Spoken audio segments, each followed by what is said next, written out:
আউযুবিল্লাহি মিনাশ শাইতানির রাজিম বিসমিল্লাহির রহমানির রহিম। সম্মানিত দর্শক শ্রোতা, আসসালামু আলাইকুম। আশা করি মহান আল্লাহর ইচ্ছায় আপনারা সবাই ভালো আছেন। আলহামদুলিল্লাহ, আমিও ভালো আছি। আমি মোহাম্মদ জুয়েল মোল্লা, আমার ইউটিউব চ্যানেলের পক্ষ থেকে আপনাদের সবাইকে জানাই আন্তরিক শুভেচ্ছা অভিনন্দন। আজ আমি আপনাদের সামনে একটা অত্যন্ত মূল্যবান এবং গুরুত্বপূর্ণ বিষয় আলোচনা নিয়ে উপস্থিত হয়েছি। আজকের আলোচনার বিষয় ইন্ডিয়ান দালালরা, রয়ের এজেন্ট যারা আমাদের বাংলাদেশে, এরা ষড়যন্ত্র করে পরিকল্পিতভাবে আমাদের জুলাই যোদ্ধা ছাত্রনেতা শরীফ ওসমান হাদিকে গুলি করে হত্যা করেছে। হাদির মাথায় গুলি করা হয়েছিল, সে চিকিৎসাধীন অবস্থায় ঢাকায় ছিল। ঢাকা থেকে তাকে সিঙ্গাপুরে নেওয়া হয়েছিল, সেখানে চিকিৎসাধীন অবস্থায় শেষ নিঃশ্বাস ত্যাগ করে। এই ইন্ডিয়ান দালালরা, এই শুয়োরের বাচ্চারা, মূর্খরা, এরা মনে করেছে হাদিকে মারলে আরগুলো ভয় পাবে, চুপ থাকবে। এইটা যদি হতো তাহলে তো হাসিনার পতন হতো না। এই জুলাই যোদ্ধারা যদি ভয় পাওয়া জন্তু হতো তাহলে তো শেখ হাসিনার পতন হতো না। হাসিনা তো হাজার হাজার গুম খুন করেছিল, 2000 জুলাই যোদ্ধাদেরকে হত্যা করেছিল। জুলাই যোদ্ধারা ভয় পাওয়া জন্তুই যদি হতো তাহলে তো ঘরে উঠে যেত, শেখ হাসিনার পতন হতো না।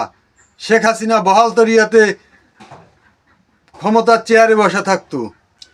ডিজিএফআই এর তথ্য অনুযায়ী খুনিরা ভারত পালিয়ে গিয়েছে, কিন্তু ইমিগ্রেশন থেকে এরকম কোনো ডকুমেন্টস প্রমাণ পাওয়া যায়নি।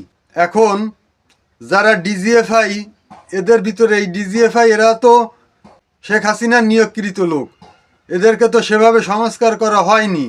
অর্থাৎ ডিজিএফআই এর মধ্যেও রয়ের এজেন্টরা আছে, আওয়ামী লীগের দালালরা লুকানো আছে। এরা এরকম একটা তথ্য কেন দিচ্ছে? যাতে করে এই ওসমান হাদির, এই যে খুনি সাবেক ছাত্রলীগের ক্যাডার, এদের যেন দেশের মধ্যে লুকিয়ে থাকতে সুবিধা হয়, মানুষ যেন এদেরকে খোঁজাখুঁজি না করে, এজন্য হতে পারে। আর যদি ভারতে পালিয়ে যায়ও থাকে তাহলে হয়তো বেলাকে যেতে পারে, চোরাই পথে। এজন্য ডিজিএফআই এর তথ্য অনুযায়ী চুপ করে ঘুম পড়ে বসে থাকলে হবে না যে না, সে তো পালিয়ে গেছে, এবং এর সঙ্গে জড়িতদের কঠিন শাস্তির আওতায় আনতে হবে। আর প্রশাসন যদি এদেরকে খুঁজে বের করতে না পারে, এরা যদি জুলাই যোদ্ধাদের হাতে ধরা পড়ে, বাংলাদেশের প্রত্যেকটা জেলায় যে প্রান্তে যাবেন সেখানেই তো আমাদের জুলাই যোদ্ধারা আছে। জুলাই যোদ্ধাদের হাতে যদি পড়ে তাহলে যেন পুলিশের হাতে না যায়, সবার কাছে অনুরোধ। গণপিটুনিতে জায়গায় ডেট হয়ে যাবে, কয়জনের নামে মামলা করবে? আর খুনিকে পিটিয়ে মারলে জনগণ পিটিয়ে মেরেছে, এতে আবার মামলা কিসের? আর মামলা যদি হয়, হবে 5000 মানুষের নামে। আর এই উপদেষ্টাদের মধ্যে কোনো ইন্ডিয়ান দালাল, রয়ের এজেন্ট থাকতে পারবে না।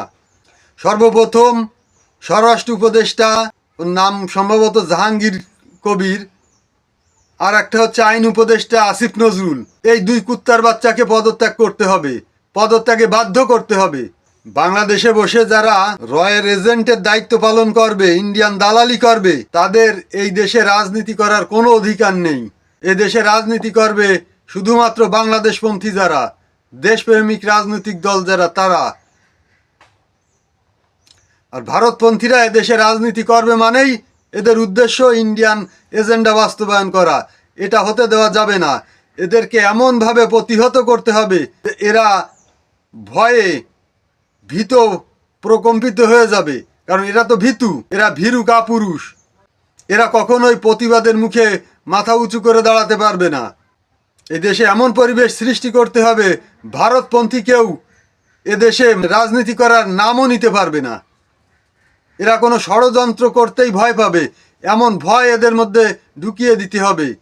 ইন্ডিয়ান দালালি যারা করবে, এদের মাথা ধরা দেখে গণপিটুনি দিয়ে কয়েকটাকে ওপারে পাঠাতে পারলে তারপরে এদের এইগুলো বন্ধ হবে। আর এই হাদির খুনিরা, এরা কতদিন ভারতে পালিয়ে থাকবে, আর ভারতে গেছে কিনা এটাও এখনো আমরা নিশ্চিত নই। এজন্য সারা বাংলাদেশের জুলাই যোদ্ধাদেরকে বলবো চোখ কান খোলা রাখতে, বাংলাদেশের মধ্যে কোথাও লুকানো আছে কি না, যদি থাকে দের হাতে পড়লে যেন পুলিশের হাতে না যায়। যে কাজটা আইন শৃঙ্খলা রক্ষাকারী বাহিনী করতে পারলো না, এটা যদি আমাদের করতে হয় তাহলে আমরা পুলিশের হাতে দেবো কেন? এই দেশে শেখ মুজিব এবং তার পরিবার দেশের জন্য জীবন দেয়নি, তারা জীবন দিয়েছে তাদের খাসলেতের জন্য, তাদের কুকর্মের জন্য। আর হাদি জীবন দিয়েছে দেশের জন্য।